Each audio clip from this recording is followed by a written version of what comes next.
Et salut dans l'épisode numéro 7 du Road to Kitanoken. Comme vous l'avez vu au titre, voilà, dans ma Gova, j'ai enfin acheté une voiture. On est assez tard, on est en août, ok. Je sors cette vidéo ce week-end, on est que mardi. On est mardi 2 août. Parce que je voulais absolument faire l'intro dans la voiture. Et j'ai pas eu le temps de la faire avant. Du coup j'ai déjà tout filmé. Et donc l'intro c'est un des trucs que je tourne en dernier. Il me reste l'outro à faire, enfin la conclusion.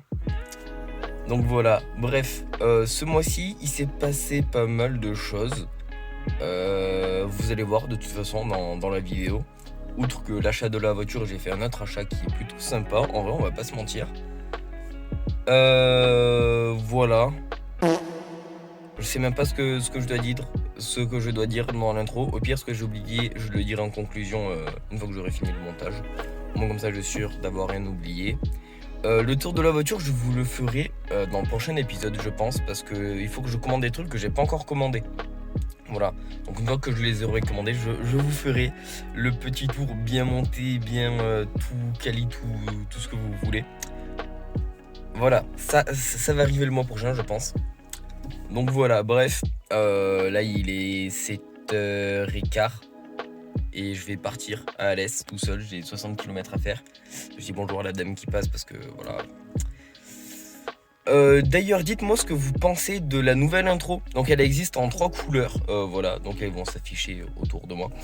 Dites-moi ce que vous en pensez, parce que j'ai pas trop eu de retour dessus, je me suis un peu fait chier à la faire. Je l'ai faite sur After Effects, tout ça, bon elle est d'un tuto bien évidemment, mais voilà, bref. Nouvelle intro, il fallait, ça faisait quelques temps que je l'avais, depuis 4 ans 3-4 ans j'avais la même intro, un truc comme ça, voire même 5 peut-être. Bref, du coup voilà, c'est bon. C'est changé. Bref, c'est parti pour 1 heure de route. Et voilà, allez, bon visionnage l'équipe.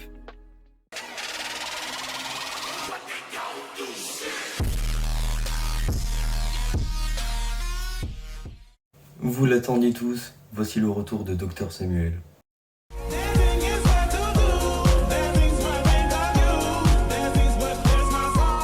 J'ai mis le petit polo blanc qui fait office de blouse, qui prouve que tout ce que je dis est vrai.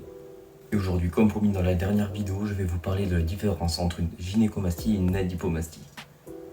Donc on va commencer par le plus simple, l'adipomastie. L'adipomastie, ça peut arriver à n'importe quel âge. Et c'est dû souvent de la malnutrition. C'est quand on grossit, on stocke de la graisse au niveau des pectoraux. Voilà.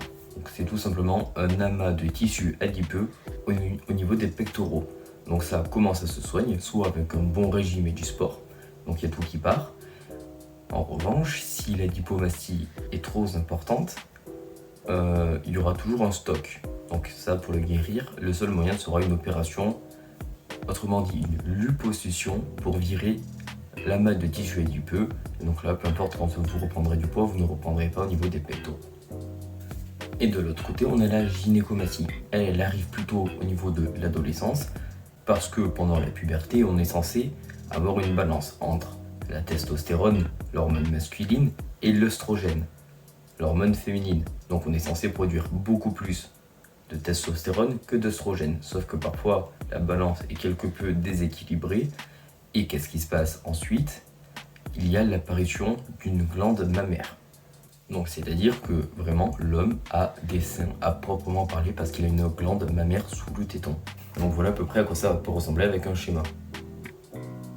Et ça, comment ça se soigne? Il n'y a qu'une seule solution, et c'est une fois de plus la liposuction. Donc là, comment ça marche? On va découper autour du téton, on va le retirer, faire comme une capsule comme ça. On va retirer la glande mammaire et les tissus adipeux qui sont autour. Et soit parfois procéder à une réduction de l'auréole du téton, parce que ça peut être une autre conséquence de la gynécomastie, c'est que le téton va devenir plus rond. Donc on peut procéder à une réduction, et hop, on le remet, on recoue, et voilà. Et donc, comment savoir si on a une adipomastie ou une gynécomastie? Alors déjà, il y a un premier truc qu'on peut faire nous-mêmes, c'est la palpation. Voilà. Donc on va essayer de regarder sous le téton si on sent une espèce de boule dessous. Voilà. Mais ça ne suffit absolument pas. Ce qu'il faut faire, c'est une mammographie. une mammographie, c'est-à-dire on va vous faire une échographie du sein. Alors, et donc du coup, comment ça marche? Genre, je suis pas sûr parce que j'en ai jamais fait, c'est on va vous mettre le sein entre deux plaques de métal et on va envoyer des ondes. Et avec ça, on va pouvoir voir votre muscle, les tissus adipeux et la présence ou non d'une glande mammaire. Et donc, si on veut se faire opérer, combien ça coûte? Alors pour la lipomastie, ça coûte un peu moins cher parce que c'est juste une liposuction, donc en fait on va juste insérer un tube dans le sein, retirer la graisse et après on referme et c'est tout. Alors que la gynécomastie, on retire le téton, tout ça, bref, comme j'ai dit. Donc du coup pour la lipomastie, on peut compter entre 2 et 3 000 euros l'opération. Ça dépend des cliniques et des trucs comme ça, malheureusement ça il faut voir directement avec la clinique. Et la gynécomastie, il faut compter entre 3 et 4 000 euros à peu près. Mais, important, la gynécomastie est souvent remboursée.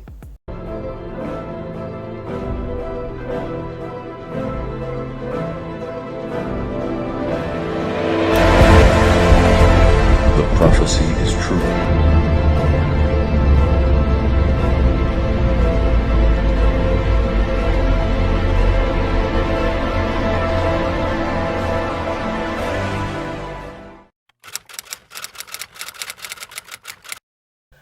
Donc, quelles conditions faut-il pour que ce soit remboursé par la sécurité sociale? C'est qu'il faut que cette gynécomastie vous donne des troubles psychologiques suite à ça. C'est-à-dire un gros complexe. En gros, il faut pleurer devant le médecin pour qu'il dise « Ah ouais, il peut vraiment pas vivre avec ça, on lui rembourse. » Si lui, il estime que vous arrivez bien à vivre avec et que c'est pas un si gros complexe pour vous, vous allez payer plein pot. Là, malheureusement, voilà. Alors que la lipomastie, dans tous les cas, c'est pas remboursé parce que c'est de la chirurgie esthétique. Voilà, tout simplement. Donc moi, personnellement, j'aimerais bien faire une mammographie, histoire de voir. Parce qu'il ne faut pas oublier qu'il est possible d'avoir une gynécomastie, mais que sur un seul sein. Voilà, par exemple, on peut avoir aussi donc gynécomastie unilatérale, donc soit sur le sein gauche, soit sur le sein droit. On peut avoir de la gynéco-adipomastie, donc c'est-à-dire de la gynécomastie et de la lipomastie en même temps que sur un sein. Donc voilà, ça dépend des individus. Donc personnellement, du coup, j'aimerais bien faire une mammographie pour voir un peu ce que j'ai. Et ensuite, éventuellement, procéder à une opération si j'arrive pas à enlever. Donc voilà, donc si c'est une gynécomastie, bah, j'irai pleurer pour essayer d'avoir un remboursement par la sécurité sociale. Et si c'est une adipomastie, parce que le problème c'est qu'avec tout le sport que je fais, bah, ça part toujours pas. J'ai toujours le sein qui pointe. Donc voilà, ça va être toujours un gros complexe. Donc et là je sais que peu importe le sport que je ferai, bah, ça partira pas. Si c'est une grosse adipomastie, ça ne partira pas. Donc voilà, ça restera toujours et ça non, c'est pas possible. Donc voilà, j'espère que vous avez bien compris la différence entre adipomastie et gynécomastie. Et voilà, c'était tout pour moi. Salut!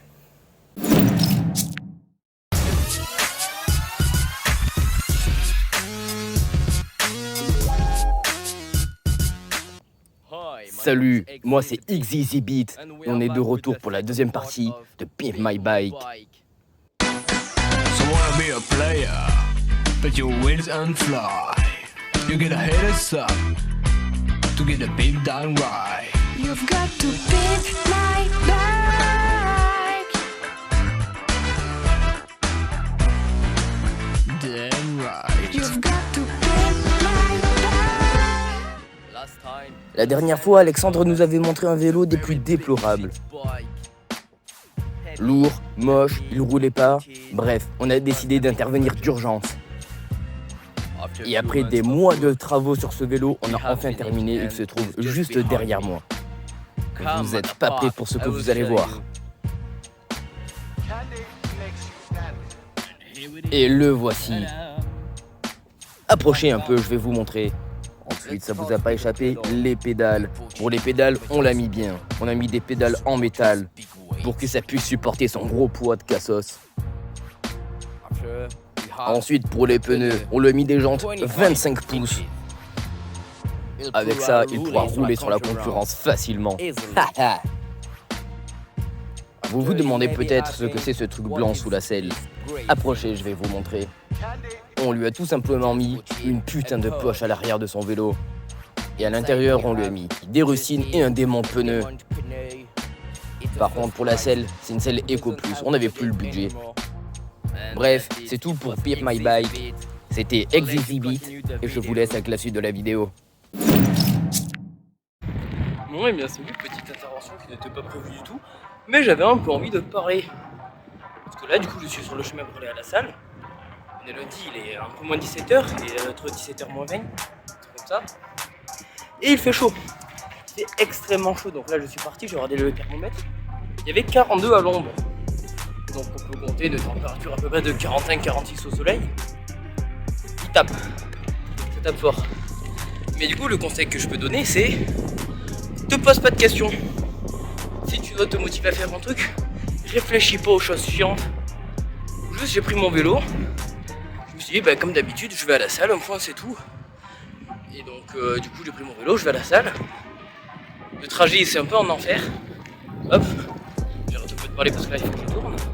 Voilà, je suis dans un petit quartier, du coup, franchement, il n'y a aucune bagnole, ça va. De toute façon, avec la chaleur qu'il fait, les gens même pas y sortent. Tous les volets sont fermés, les gens sont à la clim ou les ventilos. Donc, quand tu dois aller à la salle, ou que tu dois faire autre chose, te pose pas de questions sur le truc chiant. Tu lèves ton cul et t'y vas. Et puis c'est tout en fait. Juste lève ton cul et fonce mon gars. Et ouais, aussi simple que ça. C'est vraiment juste une habitude à prendre. Une fois que cette habitude elle est prise, franchement, on s'y fait. Et je mets la vidéo en pause 2 secondes. En regardant cet extrait, je me suis aperçu d'un truc et j'aimerais bien vous le montrer. Alors voilà à quoi je ressemblais en janvier 2022.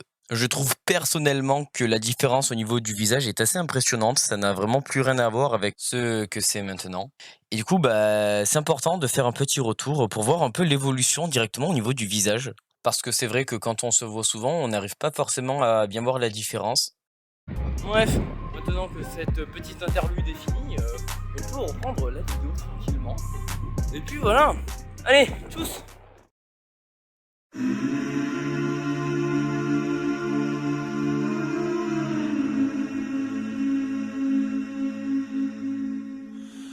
Will you hold the line when every one of them is giving up and giving in? Tell me, in this house of mine, nothing ever comes without a consequence or cost. Tell me, will the stars align? Will heaven step in? Will it save us from our sin? Will it? 'Cause this house of mine stands strong. That's the price you pay. Leave behind your heart and cast away. Just another product of today. Rather be the hunter than the prey. And you're standing on the edge, face up, 'cause you're a natural. A bleeding heart of stone. You gotta be so cold to make it in this world. Yeah, you're a natural. Living your life cutthroat. You gotta be so cold. Yeah, you're a natural. Will somebody let me see the light within the dark trees shadowing what's happening? Looking through the glass, find the wrong within the past, knowing we are the youth. Caught until it bleeds out of world without the peace, face a bit of the truth, the truth. Et voilà, c'est déjà la fin de l'épisode numéro 7 du Road to Kitanoken et j'ai pas mal de choses à dire dans la conclusion. Alors déjà, faites pas attention si je suis torse nu, c'est juste qu'il fait chaud, c'est la canicule et que j'ai la flemme de mettre un t-shirt juste pour l'outro. D'abord, je vais commencer par revenir sur la gynécomastie et la dipomastie. Donc en parcourant les blogs qui parlaient de la dipomastie, j'ai vu que pas mal de gens parlaient d'une certaine crème, la percutaféine, qui est juste là. Ok. Donc je l'ai achetée. Et donc, c'est une crème qui est à base d'éthanol et de caféine, donc à 5%, donc c'est l'une des crèmes qui est le plus concentrée en caféine, parce qu'elle a des propriétés amincissantes apparemment, enfin je me suis pas trop renseigné dessus. Et du coup, le rôle de cette crème, comme c'est écrit dessus, c'est de traitement symptomatique des surcharges adipeuses sous-cutanées. Donc sous-cutanées, donc c'est sous la peau quoi. Donc voilà, donc c'est à ça que ça sert, donc du coup, on l'applique en massant sur la zone concernée. Et donc c'est censé du coup enlever les surcharges adipeuses, comme j'ai dit, qui est vraiment la dipomastie. Donc du coup je l'ai acheté, je l'ai appliqué 2 fois par jour, matin et soir comme recommandé.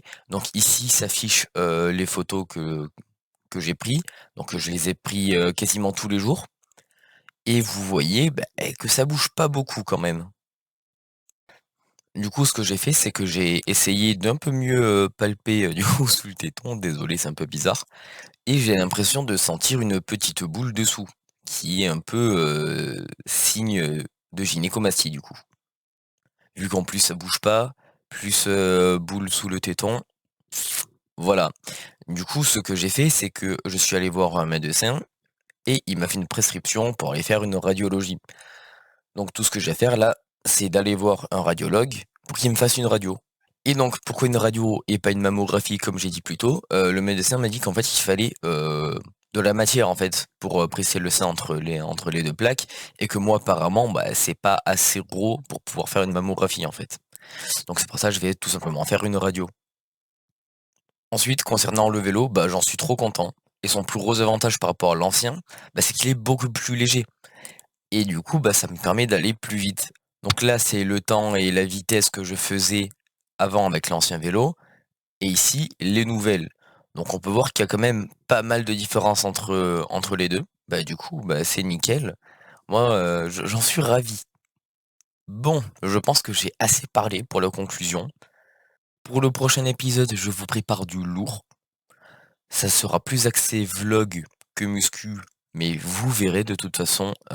En vrai, moi j'ai hâte. J'ai hâte de filmer tout ça et de faire le montage. Bref, en vrai, je vais être content. Normalement, ça va être un bon épisode. Et je vous remercie une fois de plus d'être encore là, toujours malgré tous les épisodes qui sont sortis, à continuer à regarder. Bref, je vous remercie et je vous dis à la prochaine pour l'épisode numéro 8 du Road to Kitanoken.